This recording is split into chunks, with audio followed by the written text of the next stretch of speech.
All right, welcome back. We're jumping right back in with Janita, deep into weeks 5 through 7 of her project. And this is really where the rubber meets the road, where a plan that just exists on paper has to become a real, breathing, resilient structure in practice.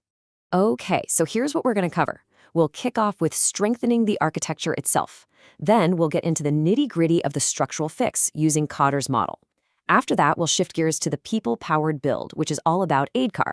Then things get a little more personal as we look at a leader's self-discipline. And to wrap it all up, we'll witness a high-stakes move I'm calling the strategic gamble.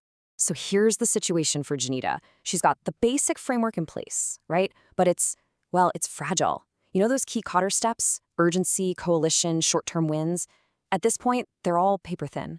So this is the story of how she's going to make that architecture strong enough to actually stand on its own. So where do you even start? Well, Janita's first move is to tackle those structural gaps head on.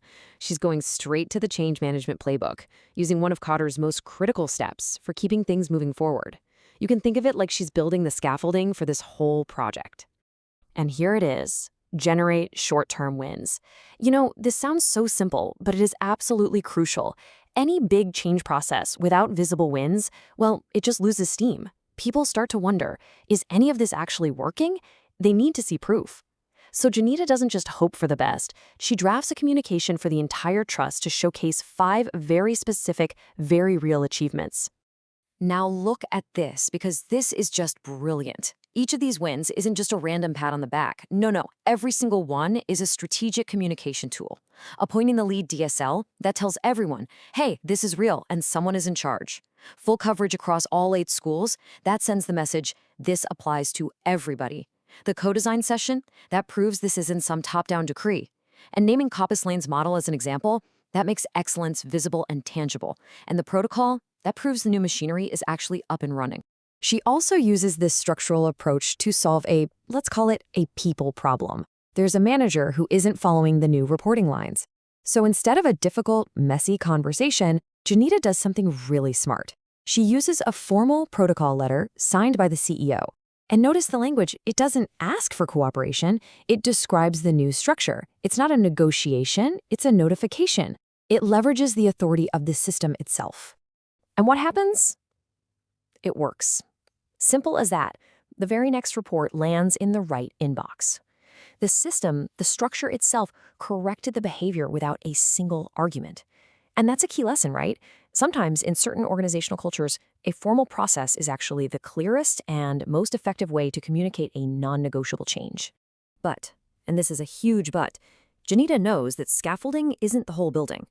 A strong structure can get you compliance, sure, but it can't get you commitment. It can't get you real ownership.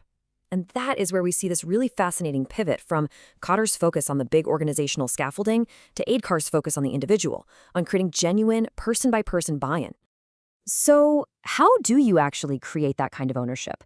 Well, you don't just tell people about the new system. You let them help build it. And this is exactly what Janita's colleague Dev does.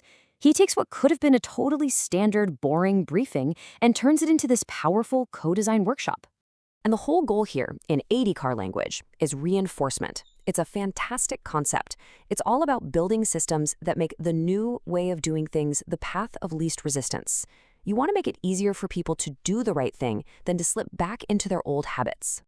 And get this, in a single 90-minute session, the practitioners design their own tools. I mean, look at this list: a supervision template, a peer review protocol, an escalation framework. The key thing here is that these weren't handed down from on high. They were designed by the network for the network, built by the very people who are going to use them every single day. And Dev, he gets it immediately. He writes to Janita, and you can just feel the weight of this insight in his words.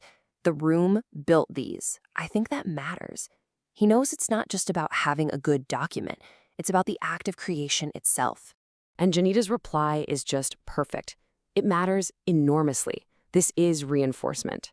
And that's the whole ballgame right there. The ownership that was created in that room, that is the glue that's going to make this change stick. It's not Janita's system anymore. It's their system. But leading a change like this isn't just about managing systems and people. It's also about managing yourself. And for Janita, this brings on a real test of her own leadership discipline. So picture this. Dev catches her in the hallway, brings up a problem, And for Janita, the solution is instantly obvious. Click. She knows exactly what to do. The expert in her is just screaming the answer. So the question is, does she just tell him? This is such a classic leadership moment. She's feeling that practitioner pull, right? That deep instinct to just jump in and fix it because, hey, she's the expert. But she recognizes her role has shifted. She's not just a problem solver anymore. She's a problem solver builder. So she holds back. She fights that impulse and chooses the leader's discipline. Instead of giving the answer, she asks the right question, the one that will lead him to the answer himself. Her job isn't to be the hero, it's to develop other heroes. And that exact same discipline, that ability to choose the harder but smarter path, leads us to what is, without a doubt, the riskiest move of this whole story. There's a huge midpoint review coming up with an external assessor, and Janita has to prepare a document to send beforehand. Now, most people in this situation would write a glossy report, highlighting all the wins, downplaying the problems. Janita does the exact opposite. She structures her submission around radical transparency. Section 2 is called the honest gaps, a totally explicit, no punches pulled account of exactly where the project is still falling short. And she is not vague about it. She says things like, urgency has been communicated, but not created. The coalition is structurally constituted, but genuine enrollment has not been achieved. She's using the language of the framework like a surgeon's scalpel to dissect her own project's failings. I mean, think about the risk here. She is literally handing the assessor a detailed map of every single weakness. So she attaches the file, and with everything on the line, she hits send. And then there's nothing to do but wait. She has just gambled everything on a strategy of pure, unvarnished honesty. The reply comes back, and it's just a single line. But wow, what a line. This is an unusually honest submission. I'm looking forward to the conversation. That one word, unusually, it changes everything.